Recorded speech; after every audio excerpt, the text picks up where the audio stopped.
Well, Jenny, thanks a lot for speaking to I Volunteer today. Pleasure. In the run-up to the general election, we thought it would be really interesting to hear the key thoughts of the main party spokespeople on volunteering, but not purely from a policy perspective. Right. We thought it'd be nice to talk to you about your own experience of volunteering to start off with. And so we wondered, can you remember what you first did as a volunteer? Oh, my first volunteering. My very first volunteering probably was my mum used to, first of all every week and then once a month, go and play the piano in an old people's home to do a service on a Sunday morning, and I used to go along and be part of the choir, which was basically me and my sister and my mum singing for ladies and gentlemen in a home where they had lots of very severe nursing needs. So I was probably, the first time I went along, I was probably about 6, I reckon. It's probably my first volunteering, but that was kind of slightly, that was me participating in my mum's volunteering rather than doing it myself. Probably the first time I did it myself was at school, I think probably, and I was involved in teaching disabled children how to swim, and I did that for a couple of hours every week. Hey, why did you choose to do that? Well, we had, at school we had a volunteering programme. You could choose between either doing combined cadet force if you were a boy. I think they now let the girls in as well. Not really my thing, I have to say. Or you could volunteer, as all the girls and quite a few of the boys did. There were all sorts of different options that you could choose. So one of my friends used to go and visit an elderly lady once a week, and she basically had tea and had a chat with her, and they got to be incredibly close friends, and it was quite a long relationship actually. And I did. I think I spent one term doing music classes with kids and putting on a Christmas show and things like that for young people in the area, and then I sort of got involved in the swimming.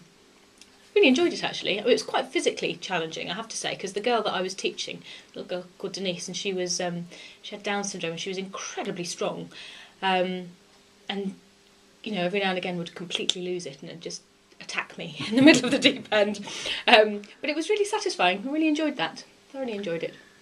So I imagine as it was organised through school, it was relatively easy to get involved. It was, yes, absolutely. And there was sort of a group of, I think there were about 8 of us went every week, and we each had our, sort of different person, we had a different target that we were working towards, and we used to go and do that. So they took us there and brought us back. So that was sort of, quite easy to do. Are you still able to volunteer? And I know how busy MPs can be. I don't do it on a regular basis, but I do still do things. I spent was it last summer? I think I spent 2 weeks volunteering in Zambia with VSO, working in an HIV/AIDS organisation, working with people with TB as well, in the townships outside Lusaka.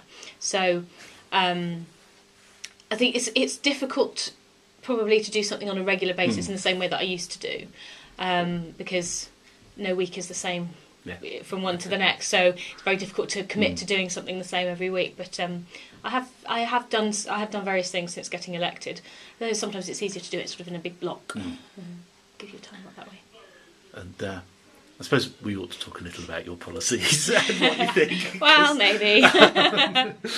Who knows what might be happening in a few weeks' time. Why do you think it's important for communities to encourage and support volunteering?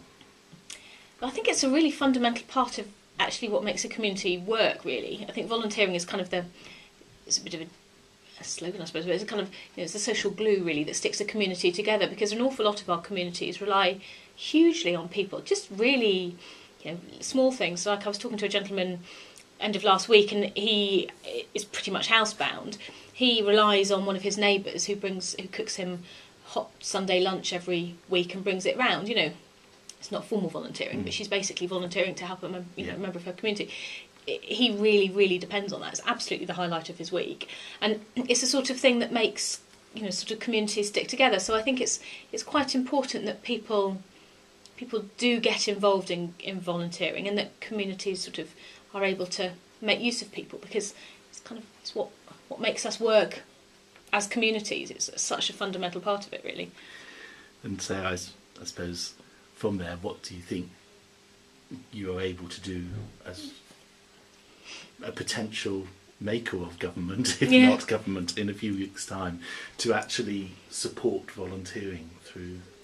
Well, I think there's a difficult balance to be had, I think, between supporting volunteering and pushing it too much, because the whole point of volunteering is it's voluntary, and I don't believe that you can have compulsory volunteering schemes, and that has been put forward sort of particularly by the Tories. In fact, I mean, they're proposing that people would have to volunteer, which actually just for me completely takes away the point of it. The point is you're doing it because you want to do it, and the person who's on the receiving end is benefiting because you're doing it freely, because it boosts someone's self-confidence. If you go and cook your Sunday lunch for your neighbour or whatever it is, that they know that you're doing it because you want to do it, not because you have to. So I think that the voluntary element of that is really, really important to maintain.